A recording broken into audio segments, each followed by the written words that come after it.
Hello and welcome to Paladin's Impressions, where I take a look at games I just don't have time to review right now.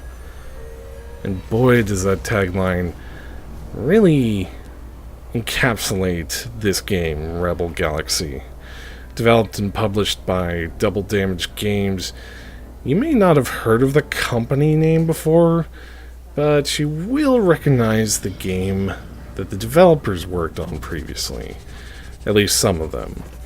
They worked on the Torchlight series, an ARPG set in a fantasy world that had one of the better acclaimed combat and looting systems for the genre. So it seems like those developers decided to go, hey, let's make a sci-fi game. And it seems Rebel Galaxy was the result of that. This is an open world space fighting swashbuckling game where you're in command of a ship and you have to do what it takes to generate money, complete missions, and so on. A lot of the combat is handled through this sort of broadside mechanic where you're to get the best side angle on an enemy and unleash your powerful weaponry on enemies, all the while dodging missiles and other unfortunate weapons that will pound the ever-living crap out of your shields and armor. Space battles can get pretty hectic and pretty intense. There's no doubt about that. Even in your first ship, you're running around in basically a light corvette. And as you move up, you can get cruisers, heavy cruisers, destroyers, frigates, the works. This game gives you a lot of flexibility in what class of ship you want to get. At the same time, it is an interesting combat system. It is definitely fun, but there's a limit to how much fun you can have.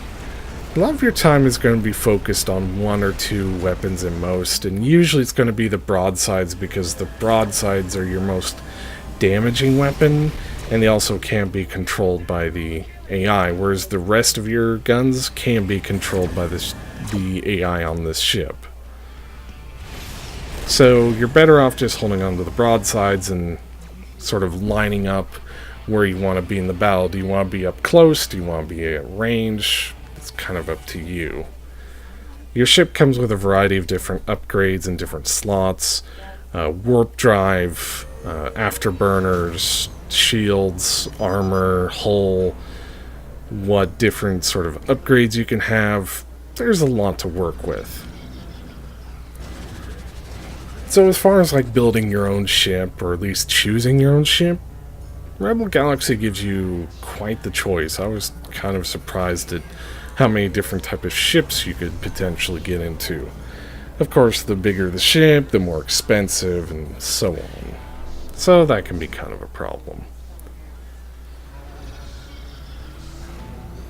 I've played this game at least 15 hours, probably 20. And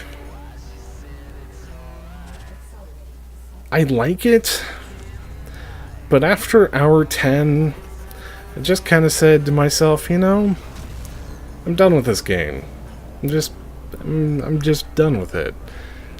There's nothing more I really feel like I need to play out of it. I did come back to do this video and just, you know, make sure my thoughts and feelings were still the same, because it's been some time between the first time I played and now. So, had to make sure. I certainly did get that sort of boost of energy, that excitement about playing this game again, but it only lasted about an hour, and then I'm starting to get the same fatigue.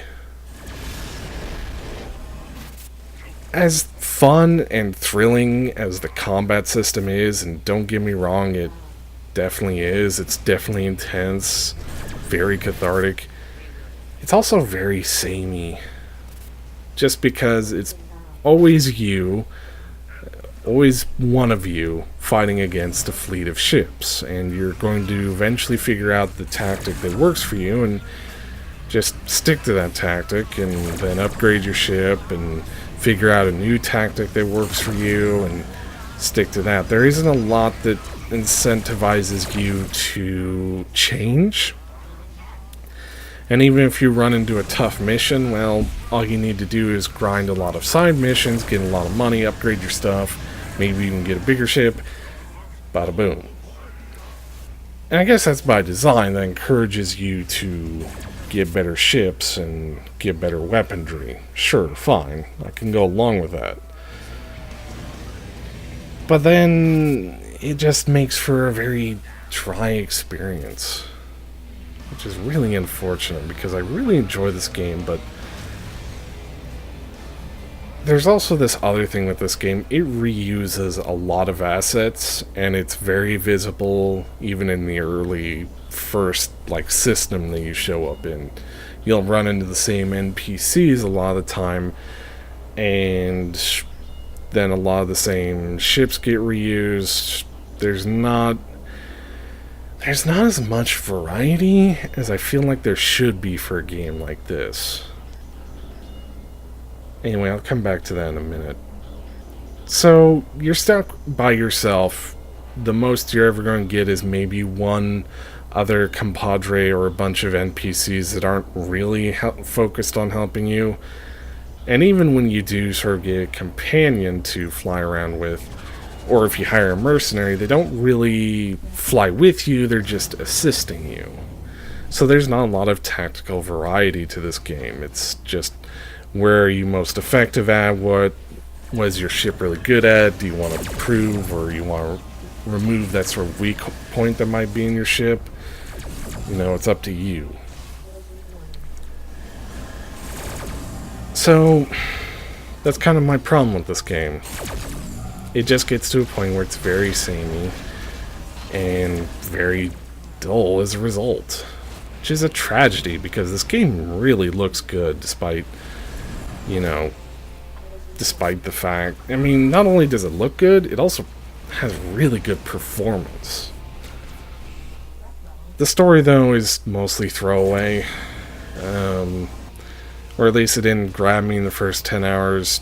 You kind of bust your aunt out of jail or out of getting captured, and there's this mystery with this item that you've located, and it just kind of has that same feeling of, oh, this is some super advanced alien technology that will eventually figure out its purpose, and woohoo. The story takes a long time to get going, and what little of it is that's there is just not compelling to bring me in, because the characters don't really have an arc, they just exist to move the plot along. That's not very interesting, and none of them really join forces with you except for one person that I met so far. Another problem that this game has is it kind of pigeonholes you. I get that's kind of the point, but if you want to choose you kind of have to choose ahead of time what you're going to be. Like, if you're going to be a pirate, you're going to have to start acting like a pirate early on. You can't really be the hero, and vice versa, because the system to kind of adjusting the faction relationship it takes a long time for it to shift one way or the other, whether they like you or whether they hate you. And I get that's to prevent you from just switching sides all the time, but at the same time it limits your flexibility once you've sort of locked into what you're going to be. What else could I talk about? Really disappointed there aren't kind of carrier type ships in this game. I think that would have been a really fun addition, just sort of no broadsides, but just having fighters launch out of you, and you have some laser hard points, something like that would have been pretty cool. A lot of the upgrades are just kind of numerically better. There are some ship upgrades you can get that are actually interesting, but they are very few and far between. Let's see. Oh, I love this soundtrack. The soundtrack, the audio design, oh, it is just perfect. Well, close to as perfect as you can get anyway. this sort of very Western sci-fi style works really well for these ships that are clearly grimy, clearly not the shiniest ships in the fleet. It just sort of gives the sense of you're on the edge of the known universe, fighting pirates and dealing with bandits and a security force that is morally gray. I mean, there's all sorts of nuance to the soundtrack and to how they designed it. Hopefully I don't get content ID'd for that, because apparently some of these artists actually made music. I don't think just for this game, they kind of co-opted it into the game. What else could I talk about? Game can have some really rough difficulty hikes. It does try to warn you, but one system's high difficulty can be another system's very high difficulty, and so be prepared for that. You might lose ships. Dying doesn't really have a consequence unless you hadn't been to a space station lately to save your progress, in which case you could potentially lose a ton of progress. I did that a couple times. That was really hard to come back to after doing that. So in conclusion, what do I think of Rebel Galaxy? At least as far as my first impressions are. I think it's got a very good combat system. It just tends to feel very samey after a while. If you're going to get this game, expect to probably be done with it after 10 hours. And my guess is that I'm not even like a fourth of the way through, but that's just purely off guessing. I can't quite tell without, cheating and looking it up online. As far as like other trades that you can do in this game, you could do piracy. I haven't actually tried that. You can do trading, but there's not a lot of interesting stuff to do with trading. And you can also do mining, and mining is okay. You can get a mining scanner and get some lasers on your ship and go blow up rocks. I mean, it's not too bad, and it can be kind of peaceful. I'm not going to say it's exciting either, though, but you could do that for a job, and there are some missions related to that.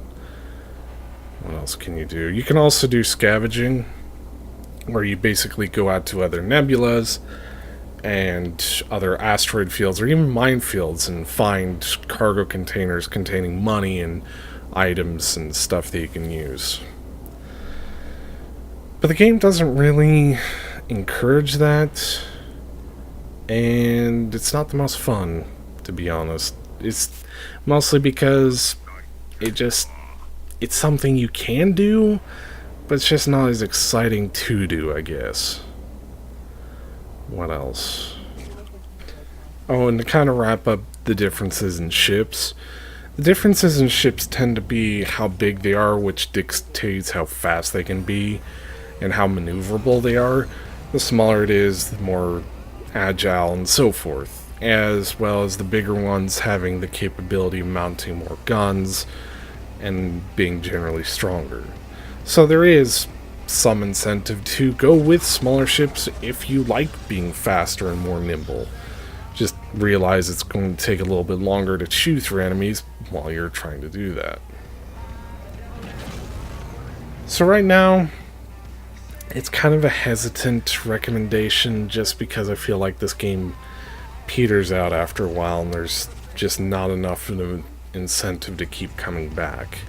And the missions don't really differentiate themselves enough to keep coming back. I mean, at first they're really fun and exciting, but they don't change much. It's just the different types of enemies you'll run into. So, there you go. My thoughts and first impressions on Rebel Galaxy, available in GOG and Steam. Until next time, I've been KingIsaacLinksr. Thank you for watching.